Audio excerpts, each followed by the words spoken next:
Today we have a special treat. We'll be looking at the whatever number it is Academy Awards, according to this.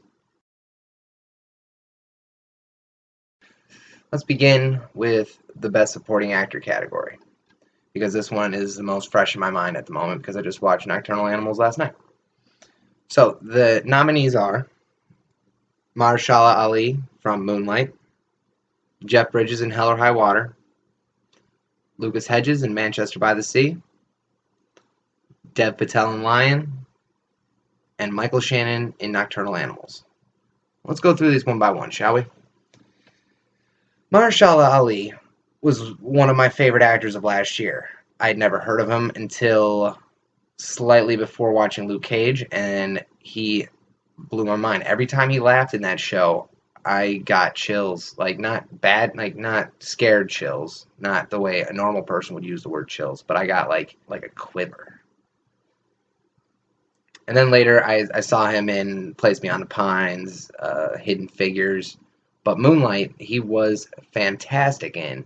I was very disappointed in Moonlight that he didn't make it more than, I don't know, half hour, 45 minutes, a third of the movie, whatever that was.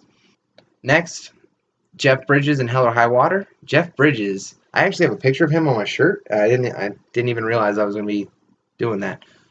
Hell or High Water was a really freaking good movie, and Jeff Bridges was the most fun character in it.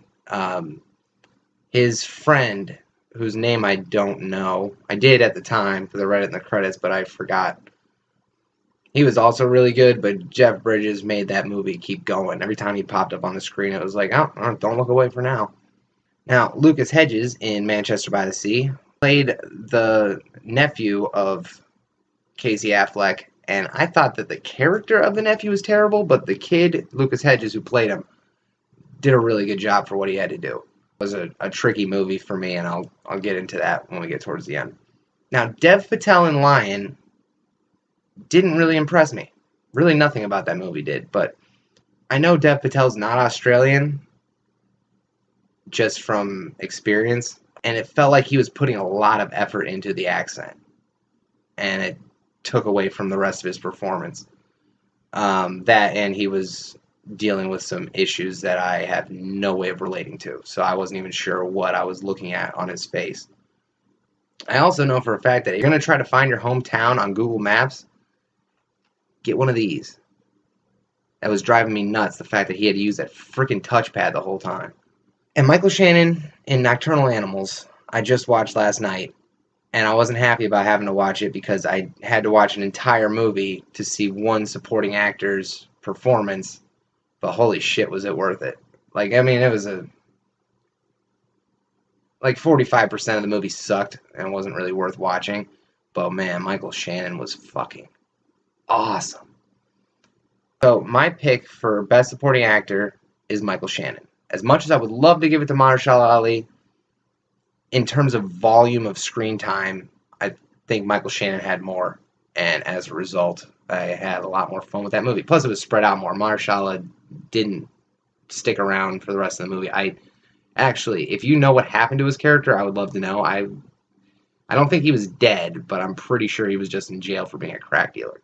The next category is Best Supporting Actress. The nominees are Viola Davis in Fences, Naomi Harris in Moonlight, Nicole Kidman in Lion, Octavia Spencer in Hidden Figures, and Michelle Williams in Manchester by the Sea. So, Viola Davis played the wife in Fences, and after Roy, Denzel Washington's character in Fences, died, she took over his responsibility of yelling at me through the screen. And she did a really good job. I was a little grossed out by her snot trail, but it made a funny meme on the internet, so you got to give it to her. Naomi Harris was really good at Moonlight, too. She had to play a crack slut, crack whore, whichever terminology is most appropriate for her. And especially towards the end, like, she was talking to adult Chiron, and she said something. I made a joke in my head and started laughing, and then started feeling really guilty about it, and then just started crying for, like, the rest of the movie. Nicole Kidman in Lion was also really good. She was better than Dev Patel. I see why she's on this list. I don't understand Dev Patel's inclusion. It does make me feel really old that Nicole Kidman is now playing mother characters to full-grown adult people. Same thing with Amy Adams in Nocturnal Animals and Arrival. I prefer that the actors and actresses of my childhood stayed that same age, but they, you know. Octavia Spencer in Hidden Figures was probably...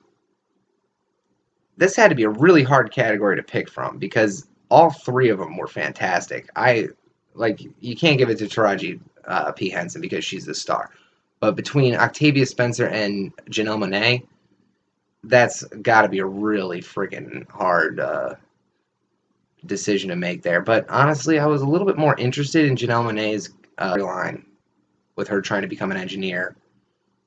Just genuinely do not believe a person can teach themselves how to code on a book literally this thin. Don't worry about what kind of book that is. And Michelle Williams, like Lucas Hedges, did nothing for me in the movie. The whole movie. I'll get to that. I'll get to why I didn't like Manchester by the Sea. I was told that there was a scene where she really distinguished herself, and I didn't see it. I'm guessing it was the part where she met up with him in the street, and then her friend went to go get the car. But, I mean, that whole movie sucked. So my choice for Best Supporting Actress is Viola Davis in Fences. For several of these movies, I was bawling at the end of Moonlight and Fences especially. But man, when she's sitting there with her son, trying to convince him to go to the funeral, especially since he came all the way out there just to say, I'm not going to the funeral. But when she's sitting there with him, I felt like my dad had died. My dad is nothing like Denzel Washington, and I'm surprised I felt that way. So I'm giving it to her. She was fantastic. So let's move on to the Best Actor category.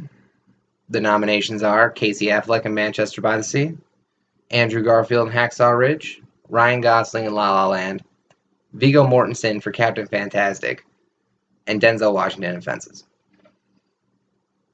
Casey Affleck did maybe his best performance of his entire life in Manchester by the Sea. And that's saying something because I think Casey Affleck is a really good actor. However, his character made a lot of decisions that didn't make sense to me because of the scripting of it. I don't know if you can blame the actor for that, but, I don't know anything, so what do I know? Nothing. Andrew Garfield as well. I don't know where Andrew Garfield got the idea that he's a fantastic actor, but last year he just exploded. I mean, he goes from doing he was pretty good in the Imaginarium with Dr. Parnassus, but I mean, Spider-Man, he was not fantastic in Spider-Man. At least not in my opinion. I thought his Peter Parker was a little bit cool. Gosling was the best part about La La Land. He far outshone Emma Stone, and honestly, I'm very tempted to give him this point. However, I do think that he was for the wrong role. He was a lot better in Nice Guys, but Nice Guys isn't, a Damien Chazelle film, so total snub, I guess. Mortensen, I am thrilled to see him on this list. I don't know if he's ever been nominated before, but this was the first character that really felt fun to me. Aragorn was not fun. Eastern Promises was not fun. History of Violence is not a fun movie. But Captain Fantastic was really fun. And if he wins his Oscar, I will, no bamboozles, but I will do something appropriate. I mean, I don't have to actually think of something to do because no one's going to watch this video. And the final one is Denzel Washington for Fences. And for almost 2 hours, I let that man just yell at me. And I would do it again in a heartbeat. That was a powerful performance. And I know that he probably has a bit of a advantage having done it on stage. But it was a fantastic performance. My pick for Best Actor is Denzel Washington in Fences. It was literally the second movie that day that I had seen about black people in the 50s and 60s. And if you've seen my review for Hidden Figures, I wasn't too pleased with that one, but Fences knocked it out of the park. And I owe it all to Denzel Washington's performance as Troy. And for the most difficult category of the list, Best Actress. The nominees are Isabelle Huppert for Elle, Ruth Negga in Loving, Natalie Portman in Jackie, Emma Stone in La La Land, and Meryl Streep in Florence Foster Jenkins. Up until the announcements of this category, I had only seen La La Land, so every movie on here I had to watch specifically for one performance in them. Beginning with Meryl Streep. Meryl Streep is really good in Florence Foster Jenkins. I don't know if it's hard to sing badly on purpose. I never have had a problem with it, but it's kind of like how Emma Stone in La La Land. I might as well blend these two together. Emma Stone in La La Land had to act badly. Meryl Streep had to sing badly. I don't see exactly how doing something poorly shows how good you are at acting.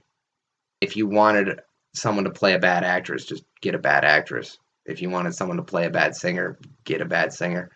It seems. But I mean, at least this movie, Meryl Streep looked like she was having fun. That's like the most important thing for me is I want the actors to have fun. For some reason, I think that millionaires need to have more fun in their lives. So Emma Stone, I didn't think was that great. I mean, compared to Ryan Gosling, but she deserves this one. I don't know if she's ever been nominated before. I literally cannot hold a memory for longer than, a couple hours. So anything that's happened in the real world to these actors, I don't remember. Portman in the Dr. Mrs. the Monarch movie, aka Jackie, insanely good. Like I don't. It must have taken so much effort for her to hold that accent the entire movie, and she did it flawlessly, and not even flawlessly, but like effortlessly. Know nothing about Jackie Onassis. I've never understood like the allure of a first lady in general. And now after seeing the movie, I still know nothing about Jackie Onassis except for that week after her husband died. But it wasn't absolute misery to watch. Mega in Loving. A couple months ago, I felt really bad for this movie because it came out the same day as Doctor Strange. It was a really good movie to watch.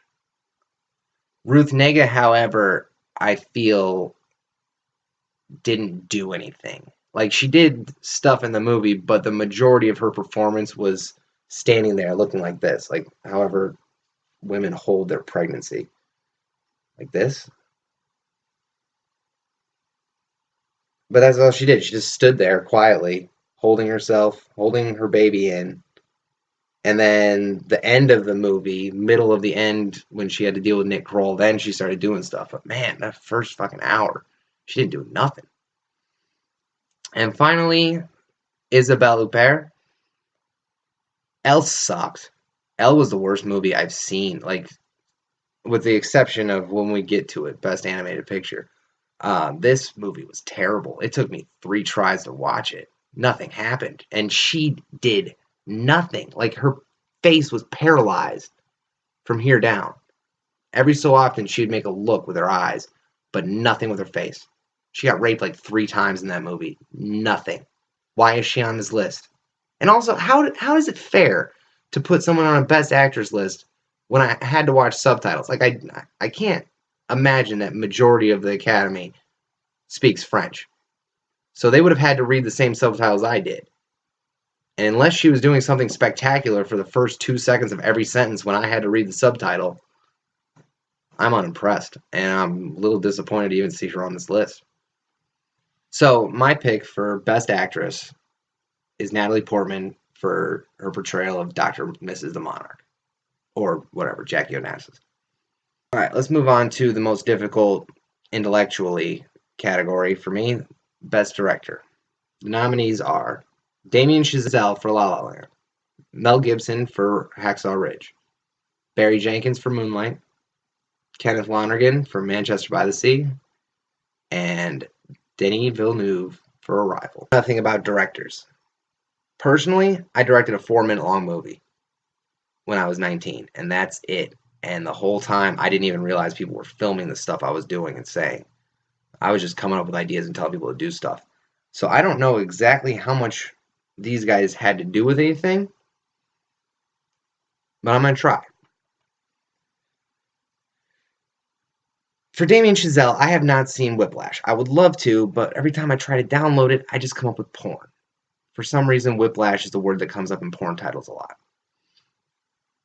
But I can see that he clearly has a love for jazz music, and that love is very clearly put onto the screen for me, which is handy because I need that stuff put on screen clearly for me. Mel Gibson clearly loves violence. Hacksaw Ridge was just riddled with it for the last hour of it was a bloodbath. But like I don't know how much of that I can really say is a director. I don't know if it's production team, cinematographer. So whatever. All of these movies were pretty good. Say that Manchester by the Sea was probably the most orthodox in its execution. A lot of the shots and cuts and everything didn't seem new or special at all. It seemed like a very run-of-the-mill movie for me. But Denis Villeneuve, Arrival was probably the more visual of the five here. La La Land being a really visual movie as well, but Arrival was one that I actually kind of could tell that there was a director's hand guiding it. Other than, I mean, it's basically my options here are Arrival or La La Land because the other three movies kind of just felt like movies. Barry Jenkins for Moonlight was different in that he shot the movie in 3 parts, separated by about 10 years apiece. But I'm going to give my guess to Damien Chazelle. I'm going with a safe bet because I don't know anything about this category. I'm pretty sure he's going to win it just based on speculation. Best animated film. This is the 7th category that I pay attention to. The nominees are Kubo and the Two Strings, Moana, My Life as a Zucchini, or Courgette. I have both written down. The Red Turtle and Zootopia. Kubo and the Two Strings was one of the best movies I saw last year. I fucking love that movie. Because of the story, the humor, and the characters. But just the fact that it's all like little toys, stop motion, like when I was a kid playing with my Bionicles. I didn't really like Anomalisa last year, which was which was made through the same process. But it was, Charlie Kaufman movie. This was Studio Leica. I don't see why this one's on here.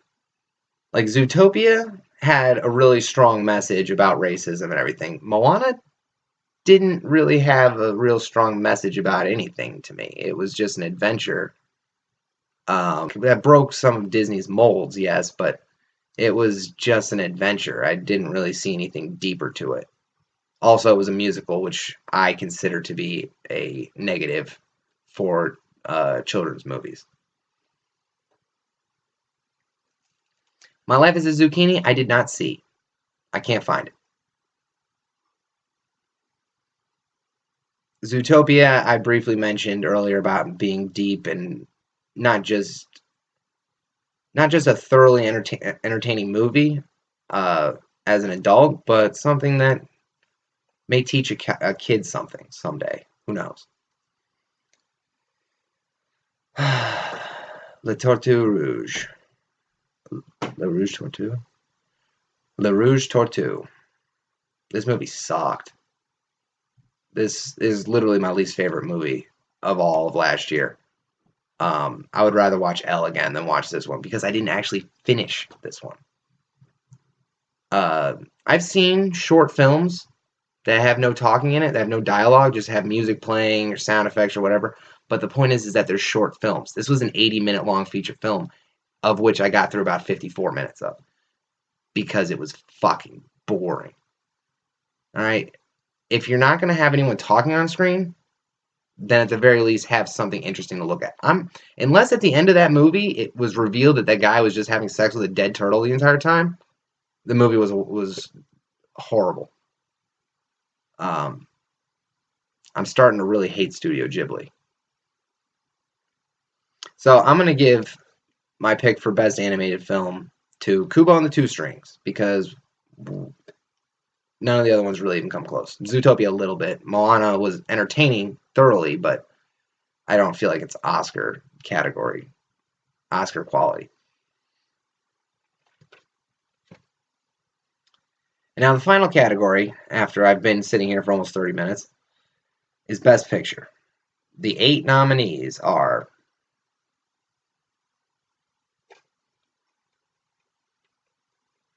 the 9 nominees are Arrival, Hacksaw Ridge, Hidden Figures, Lion, Moonlight, Fences, Hell or High Water, La La Land, and Manchester by the Sea. Arrival. I made a video about it. I liked it. Certainly a good movie. I actually just bought it yesterday on Blu-ray. Hacksaw Ridge. I made a video about it. I liked it. But, not as much as Arrival. Hidden Figures. Made a video about it. Found it kind of disappointing because it didn't seem like it was taking itself seriously enough. For an Oscar movie, it was a little bit light. Lion, I didn't really like. I didn't get to make a video about it, but I liked the beginning with the kid, but then it just was like, all right, it's based on a true story, so I have to assume that it happened the way they told me to. But he didn't do anything. He sat there on his computer. I was expecting at least a montage of him going through different train stations looking. He never went to India until he found the place. And he finds the place just by, just randomly skimming through. What's this? Oh, that looks exactly like the first scene of this movie that I'm in. Movie was stupid. Moonlight was a really good movie, though. And considering the subject matter about a gay black guy, and me being, as far as you know, a straight white man, I should not have understood that movie as well as I did. But I was full on behind that one. That was a good movie. Fences I liked. I mentioned earlier in this current video.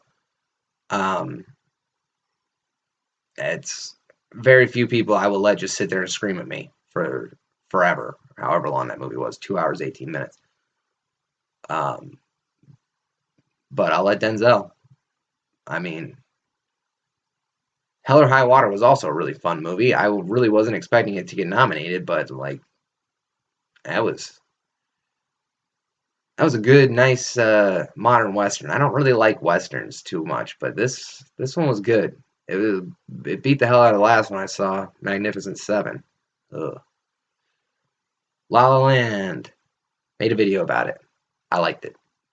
It was the video where I called my dad and explained it.